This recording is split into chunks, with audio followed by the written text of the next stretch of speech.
Dumating na nga si Tata galing Maynila. Of course, wala nang patumpik-tumpik pa dahil nga yung plano nga namin after ng bakasyonis namin sa Siargao, rest of the days ng aming bakasyon dito sa Pilipinas ay ihahanap namin ng house and lot dito sa Dumaguete. Kinabukasan after ng dating ni Tata, supposed to be ay meron pa kaming one day dito na mag-i-stay pero mag-a-advance kami ng check-out. Kaya na-realize namin guys na every time na pumupunta kami dito sa Pilipinas, especially si Tata ay gustong-gusto niya na talaga dito sa Pilipinas. Pagpasiyahan naming mag-asawa na kailangan na talaga naming bumili ng bahay at lupa dito sa Pilipinas. Kaya heto, babalik kami sa Dumaguete kung saan doon kami magplanong magpatukod ng balay. Mahaba-haba nga pala yung ating biyahe from Cebu to Dumaguete kaya nagpagasolina na rin kami. Of course, sinabihan ko rin sila kung sinong gustong umihi ay umihi na dahil mahaba-haba yung ating biyahe for today's video. Kaya si Papang ay dali-daling lumabas kasi nga si Tata at this moment ay bumili ng maiinom sa 7-Eleven. Of course, nagdali-dali na lang kami dito guys, no? Dahil hindi namin alam kung anong oras may biyahe yung barge. Anyways, dalawang port pala yung pwede nating pagsakyan dito sa South Cebu. Kaya yung nangyari, pagdating namin sa unang port na pinuntahan namin ay naiwan na kami. Kaya dito na kami napadpad sa Maayos Shipping. Kaya sabi doon sa kabilang port ay meron silang larga 2:30. Kaya dali-dali kaming pumunta dito. Happy nga dahil hindi kami naghintay ng mahabang oras. Guys, 2:30 talaga yung kanilang larga sa schedule at 2:30 din sila lumayas. On time talaga yung kanilang largahan dito. Gaya sa jeepney na maghihintay pa na paramihin yung pasahero dito sa kanila kahit walang pasahero ay lumalarga sila, charis.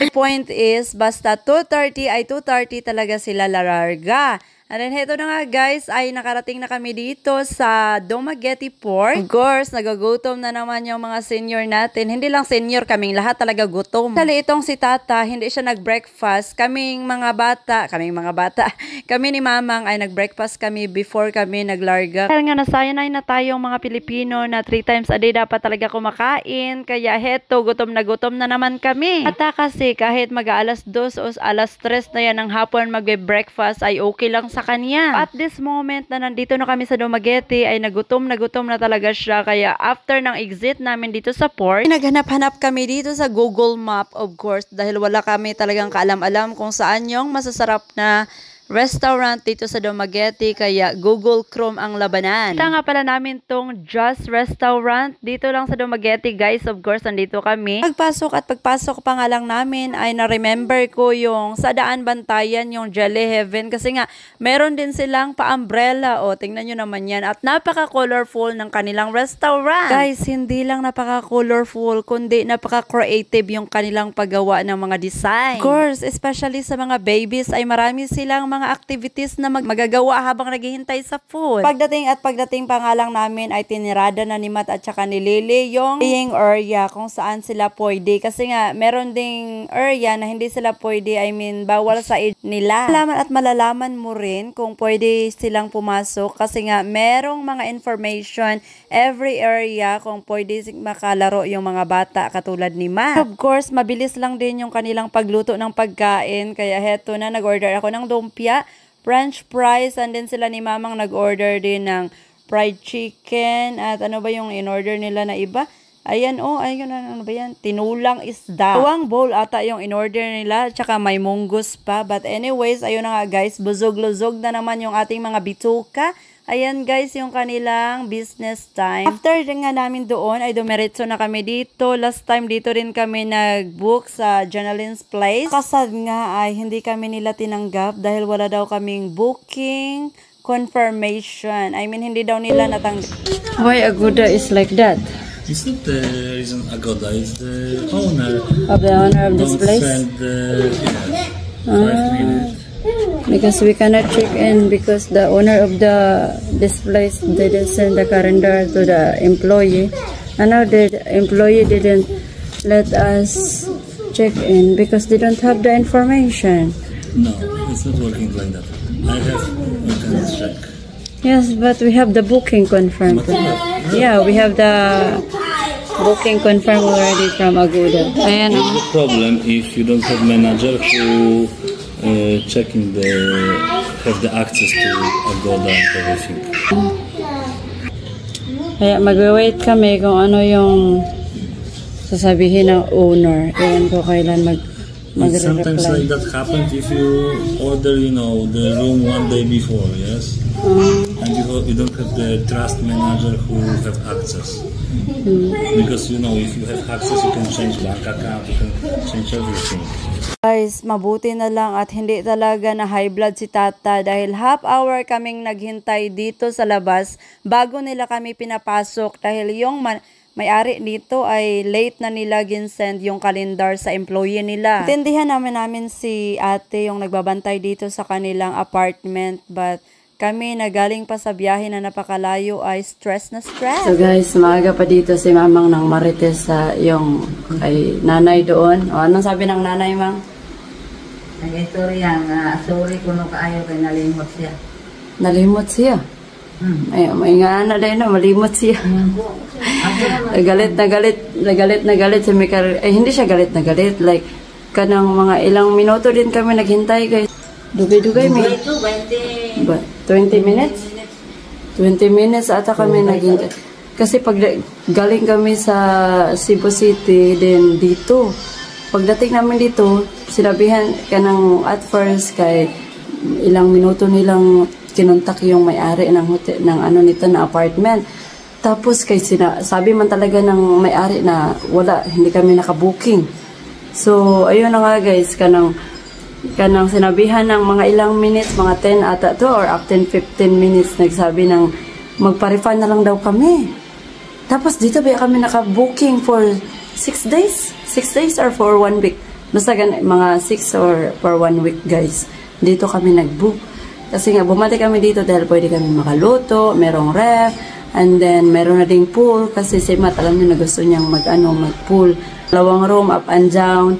And then may couch din, ayan. Oh, ayan guys. Tapos yung si inanay kay pagdating namin ay na shokit sila, bakit daw nandito kami. Tapos kanang hindi daw kami naka-reserve. Ayun na nga guys, nag-ikulbaan ako, baka anong mangyari, paalisin kami. At sabi nga niya guys, ay umalis na daw kami. I mean, magparipa na lang daw kami kasi hindi naman daw kami naka-reserve. Ayun na, nag-start na yung ginawa ni Mikael guys, kinuha niya yung, dahil alam niya talaga, siya kasi yung nagbayad na. Dito kami nag-book kasi isa lang naman yung pangalan ng hotel na ay ng apartment na to. Tapos sabi niya, bakit may iba pa bang pangalan na the same nito na apartment? Kaya ang ginawa niya, kinuha niya yung mga gamit namin, mga luggage, mga bag doon sa tinapok niya doon sa harapan ng kung saan sa reception yung nila dito. Pero at the end guys, tapos kinontak na ni Mikael yung Agoda, kinontak na niya yung may-ari ng yung may-ari ng hotel na to, bakit hindi niyo sinend yung yung kalendaryo na naka-book kami ngayong araw na to. Tapos pagka mga after pila ka minuto, mga 20 minutes at ayun, nag-reply na sa amin, nag-reply na siya kung saan kinontak ni Mikael. Nag-reply na siya na na kanang sorry ko no late, matagal daw siguro na matagal daw siguro niya na nabasa yung email. Kaya sa may mga negosyo dyan, huwag nyo kalimutang magbasa every ng mga email nyo, especially kung meron kayong mga ganito guys, mga apartment. Kasi pag ganito yung mangyayari, kanang maraming high blood, sasabihan lang ng empleyado nyo na magparipan na lang kayo sir. Hindi ba pwede iparipan yung na-check-in yun na money. Kahit sabihin nyo pa, iparipan nyo lang. Sabi ni ate, iparipan na lang daw namin yung 6 days namin na binok dito. Anyway, naka-check-in naman kami at the end of the video. No? Okay lang mo diha, ma'am and sir? Okay lang. Okay. Pero at least before, na-stress na kami sa biyahe. Pagdating dito, na-stress pa kami. Sa Manjud. Si Mikael guys, kinakabahan ako kasi kahit hindi sinabi ni ate na pwede kaming mag-check-in dito, kinuha niya talaga yung mga luggage namin sa car. Nilagay niya na dito sa harapan ng apartment. Sure na talaga siya na dito kami mag-stay. Kahit sabi ni ate na iparipan na lang namin.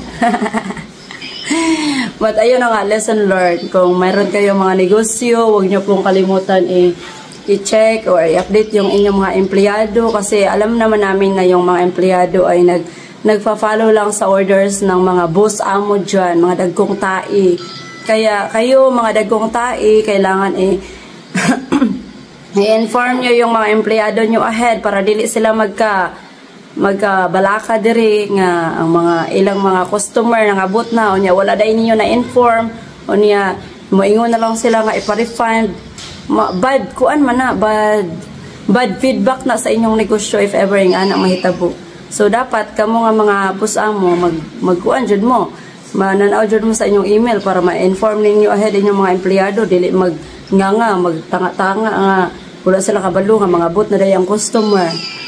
So yun lang guys, kung puhon-puhon makaingani pod mo, so, dili mo dapat magtinapulan og basa og email. Bisag unsa pa ka busy sa inyong kinabuhi, kinahanglan jud magbasa jud mo email para walay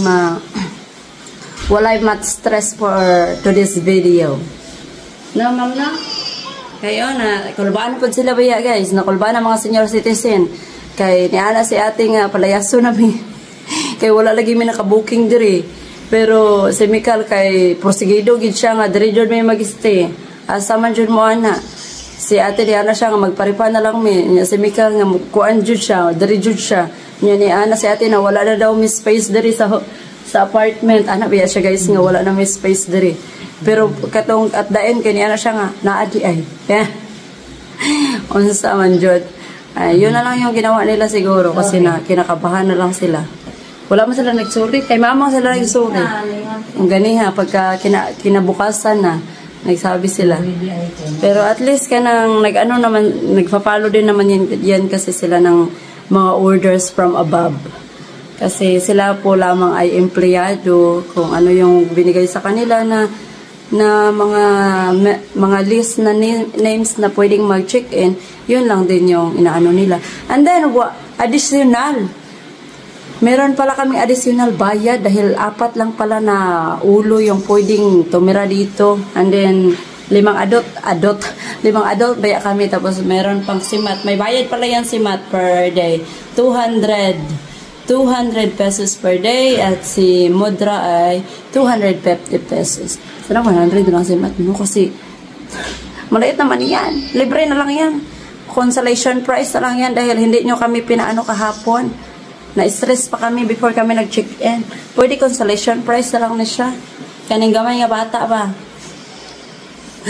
Kasi na-stress biya kami. In-stress niya pa kami yung aming bugan. Ay ipaningot pa ng maraming beses before kami naka-check-in. Pero sige na lang. Business is business. Guys, no, dapat pag na-stress ang customer dahil sa inyong negosyo, dapat kanang muhatag pod mo og kanang kuan ba? Murag unsa itaw gana? Consideration daw. Like kanang murag pahalipay sa customer ba nga murag mo kuan gani mo kanang murag example, welcome drinks para makuan ang inyong utok, ma'am. Makanang inyong stress kay mawagtang pasensya kaayong raging ana guys ba dili man ka na bisag tubig na lang, sorry jud kaayo ma'am, inom sa mo tubig ma'am kay na stress inyong bugan. Pero sige na lang, mao na lang to. Binalhas daw si Mikal, pinagpawisan si Mikal guys, na stress siya to the highest level kasi na stress na nga siya papunta dito, pagdating dito na stress pa siya. Ano talaga yung life.